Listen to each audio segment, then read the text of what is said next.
Welcome to McPlum, simple solutions served daily. You start by confirming your iPhone meets the latest app requirements. Go to Settings, General, about to note the iOS version. Once done, open the App Store and tap your profile icon at the top right to access available updates. Make sure you're signed into the Apple ID used to install YouTube. This ensures you see the correct app update. Then search YouTube or scroll in Updates/Purchased to locate the YouTube entry and prepare to update it. You tap Update next to YouTube.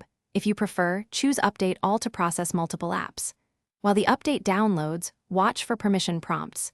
Granting them may be necessary for new features and fixes. If the update stalls, pause and resume or cancel and retry. Sometimes the App Store refreshes. Make sure you use a stable Wi-Fi connection to avoid data charges and speed issues.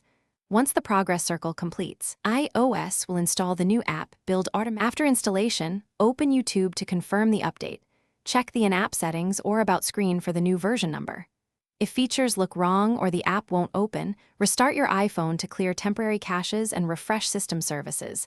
This often resolves post-update glitches. If problems persist, delete and reinstall YouTube to get a clean app copy. Sign back into your account afterward. One key troubleshooting tip: if updates won't download, toggle airplane mode on and off and Thanks for watching. Stay juicy and subscribe.